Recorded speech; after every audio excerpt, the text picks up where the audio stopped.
Hello, good morning students. हम लोग जो आज टॉपिक शुरू करने वाले हैं इकोनॉमिक्स में, जो हम चैप्टर पढ़ रहे थे आपका जनसंख्या वाला या इकोनॉमिक्स वाला, उसके बाद हमने पॉवर्टी शुरू की थी। तो उसमें हम पढ़ेंगे अनएम्प्लॉयमेंट के बाद जो हम पढ़ रहे हैं अब बेरोजगारी के कारण, अनएम्प्लॉयमेंट में, बेरोजगारी में।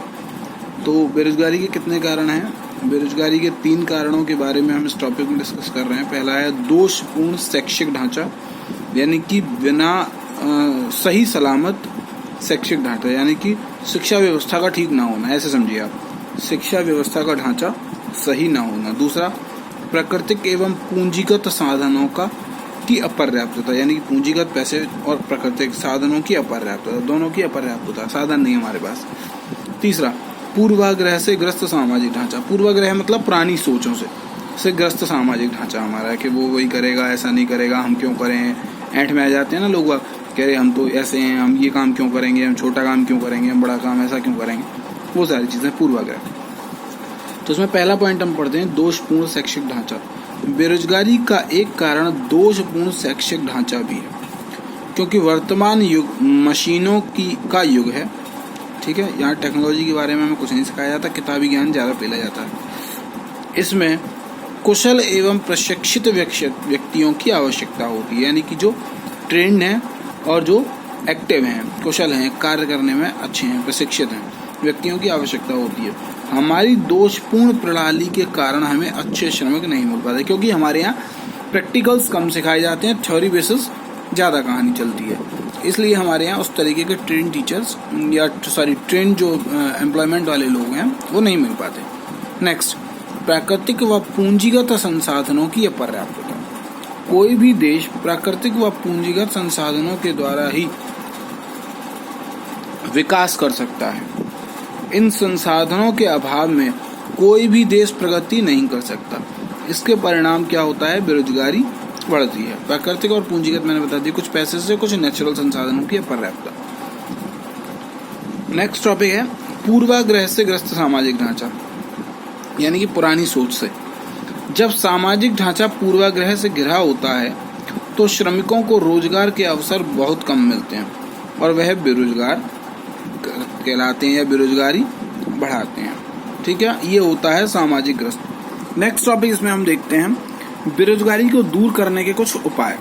पहला उपाय, बेरोजगारी की समस्या का समाधान करने के लिए छोटे एवं कुटीर उद्योगों का विकास करना, लघु एवं कुटीर उद्योगों का विकास करना। नेक्स्ट, लघु एवं कुटीर उद्योगों द्वारा उत्पादित वस्तुओं को उचित मूल्य पर खरीदने की गारंटी सरकार को देनी होगी, यानी कि जो आपने उत्पादित किया उसका उचित मूल्य आपको मिले। नेक्स्ट, सरकार को सभी बेरोजगार युवकों को प्रशिक्षित कर उन्हें व्यवसाय के लिए धन उपलब्ध कराना, यानी कि जितने भी बेरोजगार युवक हैं उनको ट्रेंड करने के बाद उनको व्यवसाय के लिए धन उपलब्ध कराया जाए। नेक्स्ट, अच्छी शिक्षा प्रणाली का प्रयोग कर बेरोजगारी को दूर किया जा सकता है, यानी कि शिक्षा प्रणाली अच्छी की जाए, उनको वही चीज़ सिखाई जाए जो उनके काम की है, ट्रेंड है, जिससे वो अपना रोजगार प्राप्त कर सकें। नेक्स्ट, बेरोजगारी को दूर करने के लिए जनसंख्या वृद्धि पर अंकुश लगाना। जनसंख्या वृद्धि दर मोस्ट इम्पॉर्टेंट पॉइंट है, इस पर रोक लग जाएगी, बेरोजगारी हल्की हो जाएगी होगा, क्योंकि जब जनसंख्या अधिक होगी तो बेरोजगारी भी बढ़ेगी। नेक्स्ट, गरीबी उन्मूलन व रोजगार सृजन के कुछ कार्यक्रम सरकार द्वारा चलाए गए थे,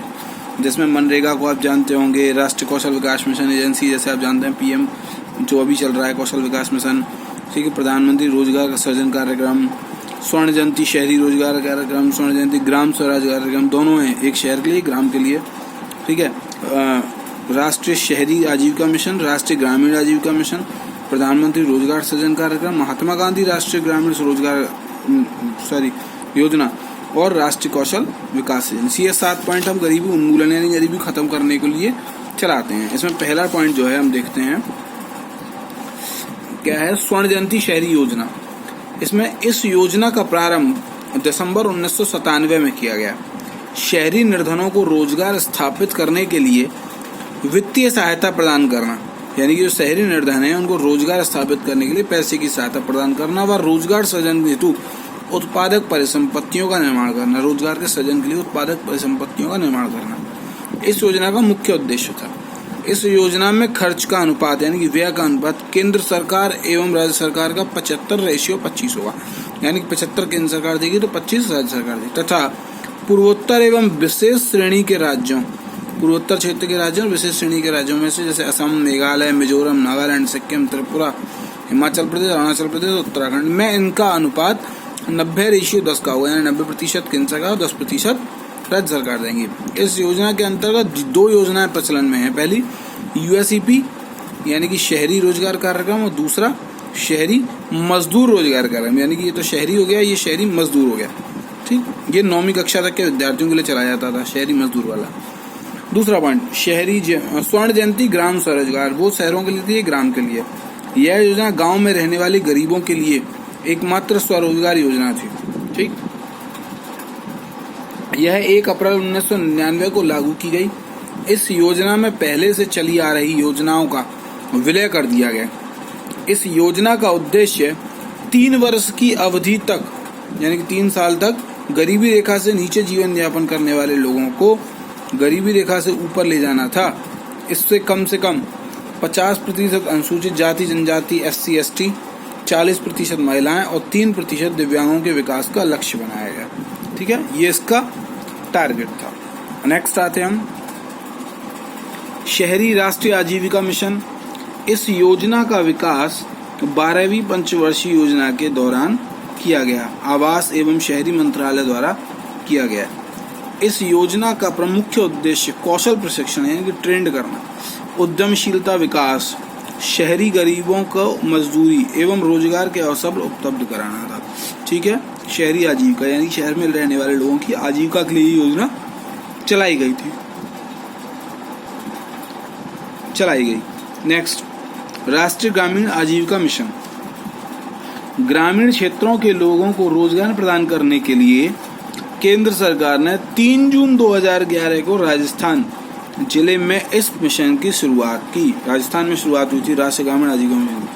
इस मिशन का उद्देश्य 2024-25 तक सभी ग्रामीणों को रोजगार उपलब्ध कराकर उन्हें उनके जीवन स्तर में सुधार करना था। यह योजना विशेष रूप से महिलाओं एवं समाज के उपेक्षित वर्ग यानी कि अल्पसंख्यक SC ST सब, ठीक है, दिव्यांग भी, पर विशेष रूप से केंद्रित है। इसमें 250 शहरों को शामिल किया जाना है जिनकी जनसंख्या 1 लाख या उससे अधिक है। उन 250 शहरों को, इसकी विशेषताएं क्या हैं? श्रमिकों को कार्यक्षमता एवं उनके कौशल के विकास के लिए उन्हें प्रशिक्षित करना, यानी कि श्रमिकों को उनकी कार्यक्षमता और उनके कौशल के विकास के लिए ट्रेंड करना। इस मिशन के द्वारा ग्रामीणों को अच्छी सुविधा उपलब्ध कराने के लिए उन्हें वित्तीय सहायता उपलब्ध कराना, यानी कि पैसे से मदद करना। पिछड़े एवं अग्रणी क्षेत्रों का विकास करना। ठीक है। नेक्स्ट, BPL परिवारों को 100% कवरेज प्रदान करने के लक्ष्य को ध्यान में रखते हुए SC ST जनजाति से 50%, अल्पसंख्यक से 15% एवं दिव्यांगों में से 3% लाभार्थियों को सुनिश्चित करना एवं उन्हें प्रशिक्षित करना, इतने सेक्टर्स में से। इस मिशन द्वारा चुने गए ग्रामीण परिवार से एक महिला सदस्य को स्वयं सहायता समूह के अंतर्गत रोजगार उपलब्ध कराना, यानी कि एक महिला को। ठीक है, ये सब आप समझ रहे होंगे। विशेषताएं बड़ी साधारण सी भाषा में हैं, सब पढ़ लेंगे, सबको समझ में आ जाएंगे। नोट्स आप सबको मिल चुके हैं। नेक्स्ट टॉपिक है प्रधानमंत्री रोजगार सृजन कार्यक्रम। इसमें हम देखते हैं केंद्र सरकार द्वारा इस कार्यक्रम की शुरुआत 15 अगस्त 2008 को की गई। इस पहले से संचालित 2 कार्यक्रमों को इस कार्यक्रम में संचालित भी यानी कि सम्मिलित भी कर दिया गया। इस कार्यक्रम के अंतर्गत विनिर्माण यानी कि दोबारा से निर्माण क्षेत्र में 25 लाख एवं व्यापार के लिए 10 लाख तक की सहायता प्रदान की जाएगी, यानी विनिर्माण क्षेत्र में जहां दोबारा से काम शुरू हो सकता था।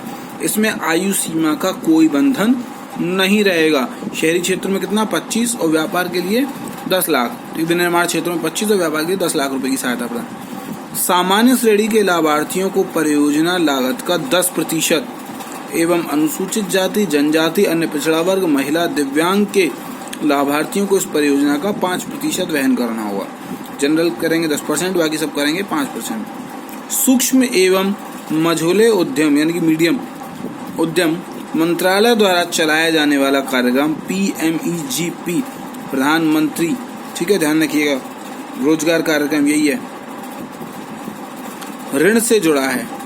इसे लागू करने के लिए मंत्रालय ने 30 अगस्त 2013 को एक सलाहकार समिति का गठन किया, जिसमें संसद सदस्यों की सक्रिय भागीदारी है। ठीक, इस कार्यक्रम को चलाने के लिए 30 अगस्त 2013 को एक संसद समिति जो है, संसद सदस्यों के द्वारा एक सलाहकार समिति बनाई गई। इस समिति की विशेषता क्या थी? समिति में 30 सदस्य जो इसका संचालन करने में सहयोग देंगे।